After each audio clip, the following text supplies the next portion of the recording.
Alright, welcome back to Game 10 of Lucid's 2022 tournament, where we are playing Phlegra. It is turn 4. We ask that RNGesus keep and protect our pretender from the awful spears of militia. We are sending our much reduced starting army and our pretender against a really easy province. That could definitely result in our pretender's death, because we have no adequate research. We have no research whatsoever. We've gone with 3 weights this time, which is a bit dangerous. Yeah, okay, so we lost our infantry corps. We still have our mouflon, and luckily everyone's been turned to stone, so at this point we're pretty safe, but definitely there was a brief moment of terror there where our pretender was getting surrounded, but that does work out for us. And yeah, we lose 3 of our infantry, the rest of them run away. Probably 2 of them survive. Who knows where they even end up? Probably not even worth collecting. So that's more or less the end of our starting army. Our prophet did at least survive, so we'll probably send him home to lead one of the next expansion parties. And the mouflon did at least survive, so that is important because they can just be rolled into another expansion group. We'll probably also send the pretender home. Certainly not going to send her out by herself, at least not without finishing our enchantment research, and we may want to wait for construction research. We shall see. Also in the good news department, we did manage to buy this mercenary company. We did pay a lot for them. We certainly overpaid. Whether or not it's worth it, we'll find out. And I will catch you guys after the cut. All right, this is the situation and what we're doing about it. We're going to take our capital recruitment and combine it with our mercenaries and send it against that province that we pinged. Decent confidence on this. It was mostly light infantry, and I think the pikes will do pretty well. They're not going to love the javelins, and they're not going to love the crossbow fire, but there's not that many crossbowmen, and they will soak up a lot of damage for our mouflon. 5 mouflon might be able to take that province without help, but crossbowmen really do cause problems.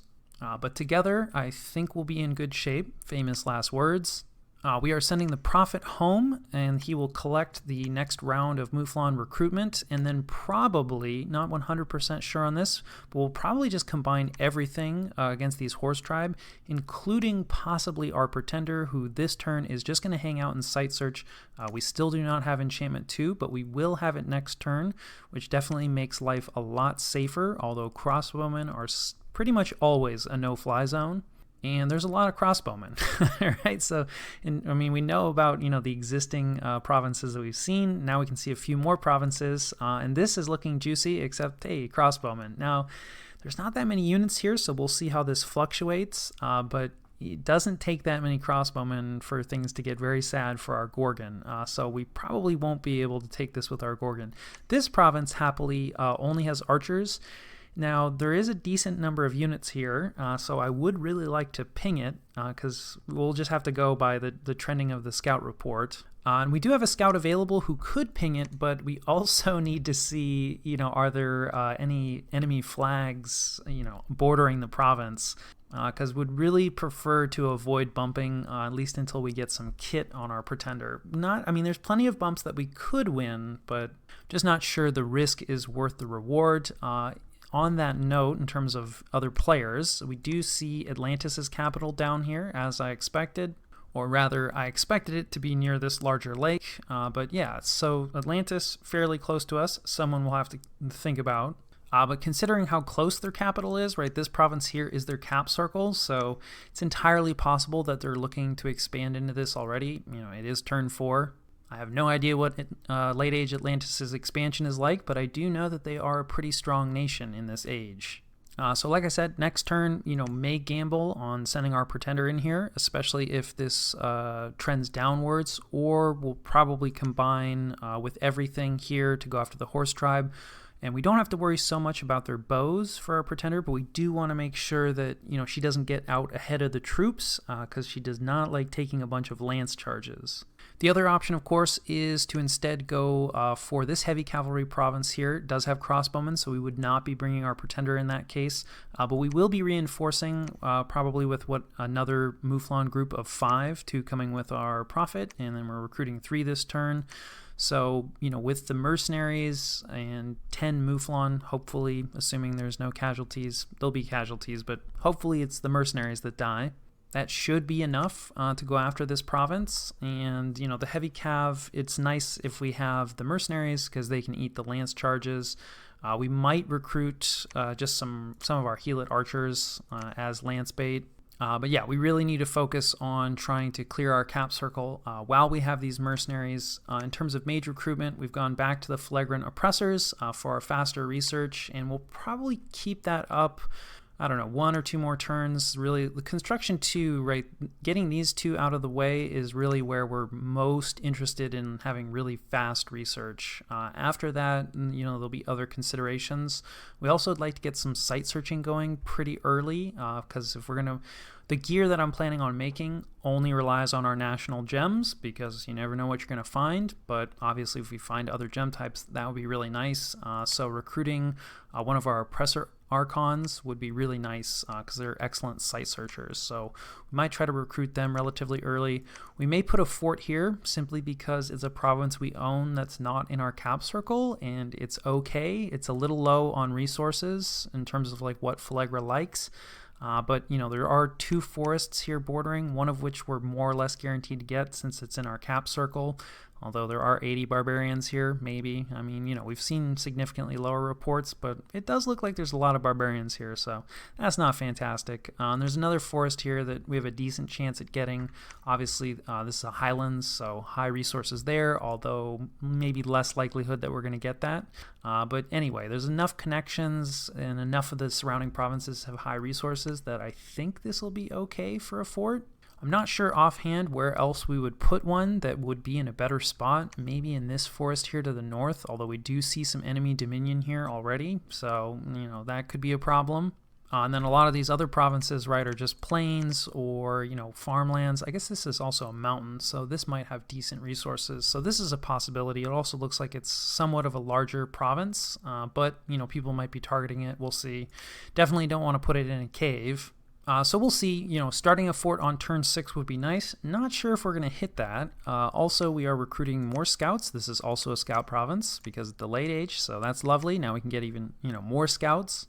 I don't normally like to recruit this many scouts early, but again, just feeling the vulnerability of our pretender, like we really kind of do need eyesight to make sure that we're going to commit to fights that we're going to win. And then the remainder of our gold is going to another mercenary group, the Elephant Corps. Not expecting to pick these guys up, right? We're just going to commit 146 gold. They actually only demand something like 90, but I imagine that someone else can commit more gold than this. It would be nice to get the elephants, but I don't know. I don't think it's really worth, like, with this one mercenary group that we have, I think we should be able to get rolling in our capital and increase our mouflon production. So I don't think it's really worth cutting again, going to like, you know, the cheaper shackled mages or, you know, cutting our troop recruitment. So yeah, I think that more or less covers turn 4. All right, welcome back to game 10 of Lucid's 2022 tournament, where we are playing Phlegra. It is turn 5. A little less terror this turn. We're not risking our pretender. Hey, we even found a magic site. That's very nice. Well, it looks like nature gems. We are going to need those. Of course, some terror. We are using our other expansion group here with our mercenaries and our mouflon. But yeah, there's not too much here. I feel like the crossbowman shifted position. That's kind of interesting. But yeah, a lot of discussion in the game chat about how monsters are a bad idea and awake also a bad idea. I declined to mention that I went with an awake monster. So we'll see how this goes. Some of it not my fault. People are just talking about one of the big advantages of having an expander is that you can cut off territory, but with mapnuke maps, it's not, you can't really do that as effectively since it's more evenly distributed. So yeah, expanders are just apparently not as effective on mapnuke maps. Of course, our expander isn't very good at expanding, so that's fine, I guess. Yeah, I don't know. We'll see. We'll see how this goes. This battle at least seems to be going pretty well. The advantage of holding is that the crossbowmen are going to be less accurate. It does look like we're losing a decent number of mercenaries here, which is unfortunate. Yeah, these light infantry are hanging out a little longer than I would like. But you can see that our mouflon are doing pretty well. Of course, right as I say that, one of them gets murked by a crossbow. Yeah, I mean, crossbows are just a problem. So yeah, not the cleanest expand, but not the worst expand either. So let's take a look at exactly how much we lost. Yeah, 7 Pikeneers, that's a bit rough. 1 Mouflon, very sad. I don't know, sending the Pikeneers into the Horse Tribe, we shall see. And we do finish research and enchantment, so life is going to be a little less terrifying for our Pretender, but by no means safe. And then we're working on Construction 1, and we want that Construction 2. At that point, our Pretender is still not safe, but at least from Independence, much safer. And I'll catch you guys after the jump. Alright, this is the situation and what we're doing about it. We now know most of our neighbors. We can see Raga to the north here, which is unfortunate. And then, of course, Atlantis is to the south here, which we already knew, but they are, on the move, headed in our direction. Or at minimum, they've cleared their cap circle in our direction. So, there could be an expansion party here. There might not be. This is also looking a lot lower. So maybe our scouts are just idiots, or maybe there was a failed expand. Probably not, since it wasn't looking like a very difficult province, but you never know. However, we are trying to clear our cap circle, so we're going to send everybody against this Horse Tribe. Pretty high confidence in this. I did do a little bit of testing. Our Pretender is fairly safe against short bows. Not in mass, so we couldn't really send her in alone against this number of Horse Tribe, and of course we don't really love Lance Strikes either, but with all of our stuff combined with personal regeneration and her fear aura, which is pretty important. I did try groups roughly like this without the Pretender, and that fear aura really does make a difference. The pikemen without the shield, they don't love getting hit by the arrows. 14 protection is enough to shrug off some short bow fire. But yeah, morale is just kind of an issue for Phlegra in general. So usually it seemed like that force would just rout against a good amount of Horse Tribe. So yeah, we're sending everything. It's pretty slow expansion for us so far, which is not great, right? It's turn 5 and we're looking at 4 provinces and we only have 1 expand. And from there, we're probably only going to get 1 expand again because we don't really have enough. This will probably become 1 expansion group. We'll honestly probably keep everything together and maybe go for this farmland. There's a good chance that we're going to bump, but who we bump with is going to be Mictlan. And of all of our neighbors, they are probably the least threatening neighbor or nation that we know about, although I don't really know Late Age very well, but I do know that Mictlan more or less retains the same troops throughout the ages. And these guys were never, fantastic, honestly, even in early age, and now in late age, they're really just kind of out of place. Of course, they do have sacreds, right? And Jaguar Warriors can definitely be pretty nasty. I'm not as familiar with Rain Warriors. It does look like Jaguar Warriors are recruit anywhere. So, Mictlan can definitely get scary. They're also a blood nation, so, later on, all bets are off. But at least early on, depending on how heavy of a bless they went for, probably our least scary neighbor. Because we really would prefer not to bump with Atlantis, at least with our Pretender. They have a lot of really hard-hitting units that would make short work of our Pretender if she were on her own. These units don't have very good magic resistance, right? It's more or less 10 across the board, possibly their Sacred. Yeah, their Sacred has 11 magic resistance, right? So as long as our Pretender is in a group of our own mundane units so that she's not going to get focused down, that petrification is going to do a lot of work for us, I hope. But sending her solo against a province that we might bump with Atlantis, that would be bad. So we're going to move a scout here, and if we don't see an expansion party here next turn, then we'll probably try to send our Pretender solo against this province, as long as no enemy flags show up here, although we may gamble depending on what enemy flag shows up there. Of course, the other option, right, is to keep everything together and go for this. This is a relatively easy province in terms of the population type, but, numbers are somewhat on the large size. We'll see, where this fluctuates to. Of course, we're still not out of the woods in terms of clearing our cap circle. We would definitely like both of these provinces for the resources, but we are at least recruiting, 4.5-ish Mouflon every turn now. We are recruiting our Site Searcher, and next turn we should have the commander points to also push out a Phlegran commander, who will be able to lead a group of 8 of these Mouflon, which will form our second expansion party. which is not fantastic. Also in the not fantastic column, they will have nowhere to expand to, really. I don't think we can take this on. We definitely can't take this on with 8 Mouflon. So yeah, I don't, this is also looking somewhat dangerous. So we may just move with that Mouflon group to here, and then from there, right, they'll pick like one of these 3 provinces, which hopefully one will still be available. We might try to use them to just like loop around some of our like cap circle territory here. But yeah, expansion is not looking great. I suppose the Mouflon probably could 2 move, no, 16. Actually, wait. Excellent. They are map move 16. I thought they were 14. So yeah, if this province is still available, which there's a pretty good chance it won't be, we'll see, right? Depends on what Atlantis is doing. But this is a somewhat juicy province that's relatively lightly defended. So anyway, if it's still available, we'll send our other Mouflon group down here. Otherwise, we'll kind of have to see like what's going on, and we may end up with sort of a weird shape where we're pushed more into Mictlan. As long as we get like at least one favorable border, that'll, it won't be great, but we can work with it. We are still recruiting a lot of scouts. Yeah, all the scouts that we can. This is not a scout province, so no scouts being recruited here. And I think next turn we're going to try to start our fort. We'll have another scout popping up here, and so we'll start our fort here. Of course, that will leave it relatively undefended. There's definitely something to be said for putting your first fort in your cap circle, but as resource constrained as we are, like it will take a few turns for our fortification to actually get up and deny us those resources in the capital. But yeah, I think we're probably going to want quite a few resources.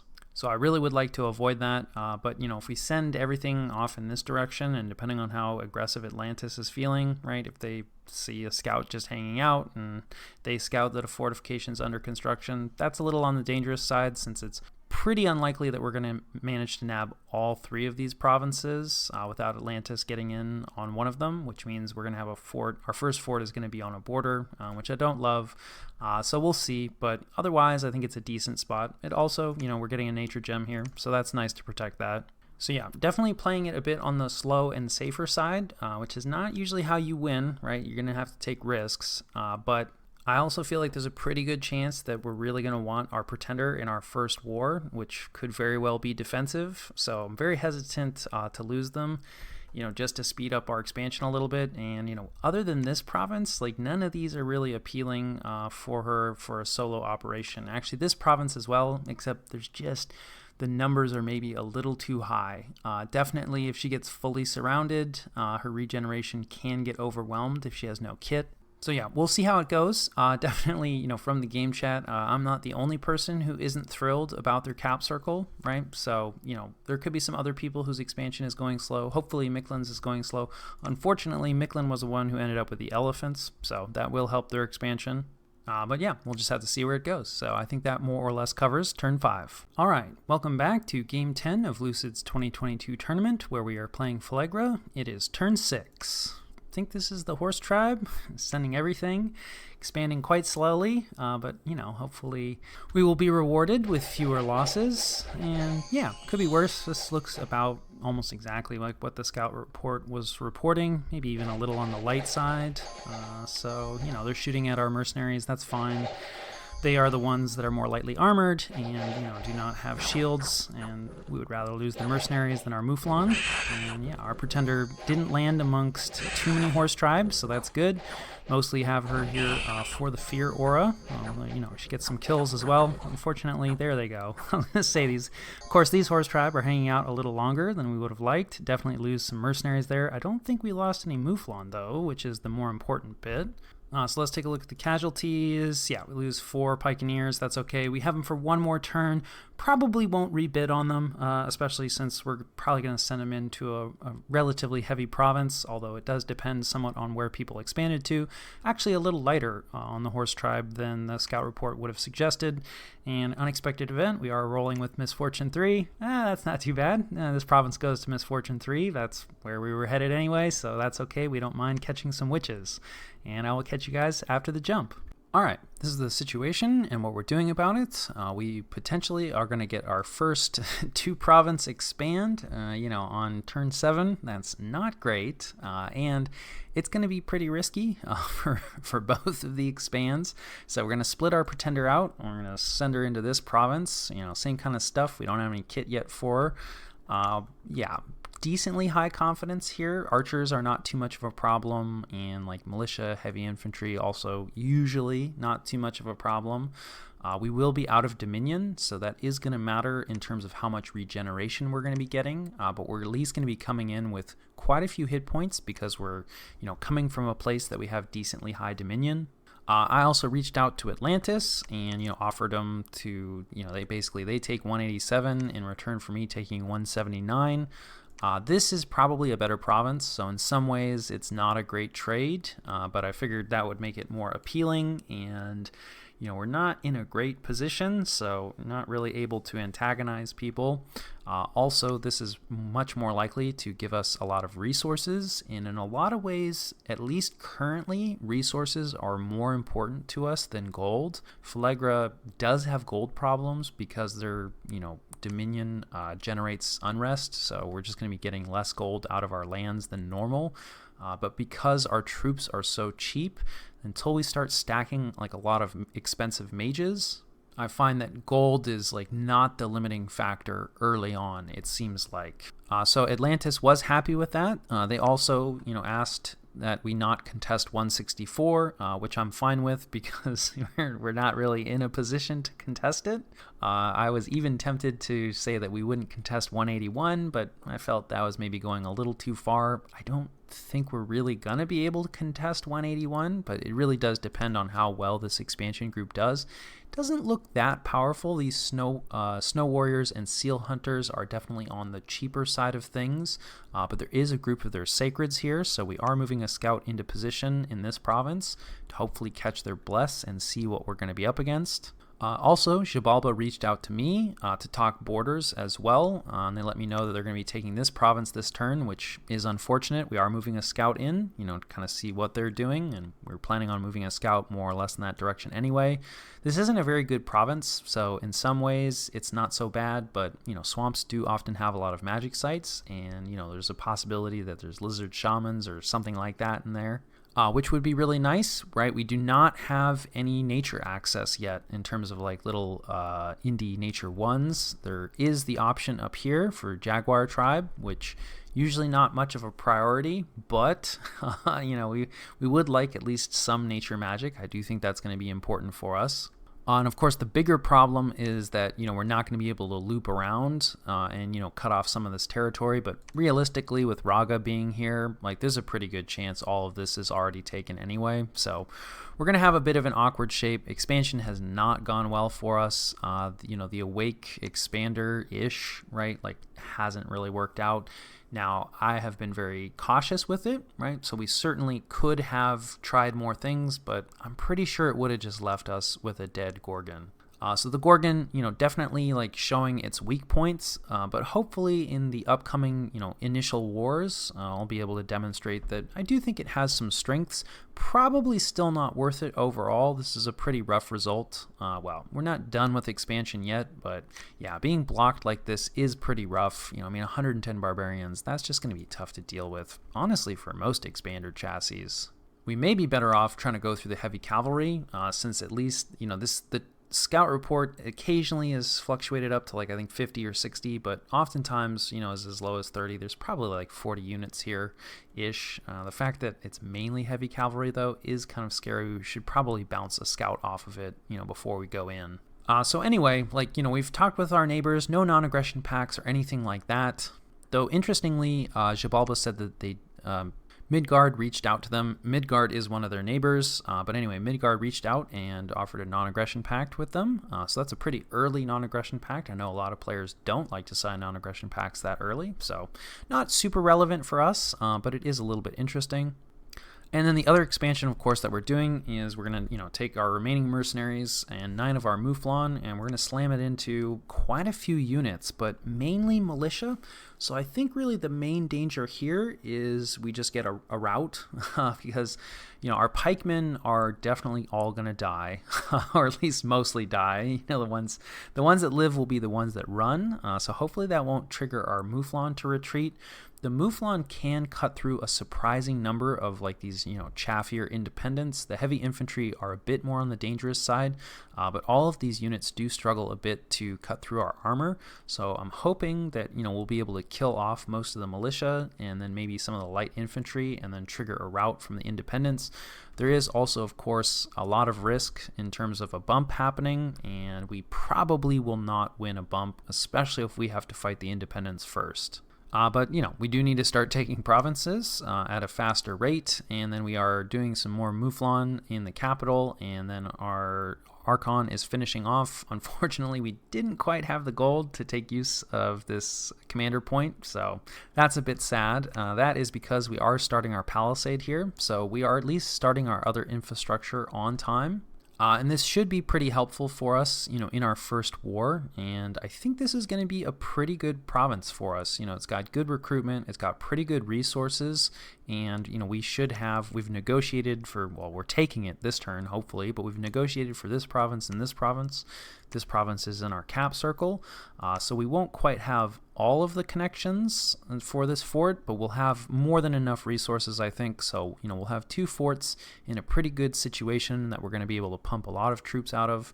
So I think that's going to be very helpful for our first war. So our expansion has been lackluster, but I don't think we're out of the running yet. And then research-wise, I do believe, we're going to hit our targets this turn. So next turn, we'll forge our gear for our Pretender, and our Pretender will probably come home to collect that gear, and then we'll head out, to continue to help us out with expansion. After that, Alteration 2 is going to get us Stone Skin, which will help our Pretender out a good amount. We're also probably going to want to go up Alteration because there are some very useful spells there when our Tyrants wake up. So, this will be research that is going to be useful for us. And then we're going to switch back over to Enchantment 4 for the Flaming Arrows. We'll see how that goes. I am planning on producing, a good amount of crossbowmen. But because our crossbowmen are heavily armored, we can't really mass them in, stupendous numbers. But we do have the option for the short bows. So, we'll see. Like I said, I do think enchantment is going to be a useful path for us. So it won't be wasted research in the long run, but I'm not sure that it's the best option for us in the short run. The other option would probably just be to go up to Conjuration 5 for fire elementals. That's usually a pretty safe bet. And, we're a fire nation. We're going to have a ton of fire gems. We have a lot of fire mages, so, we'll see. We might switch this up and head up Conjuration if we're feeling more threatened. I think that more or less covers turn 6.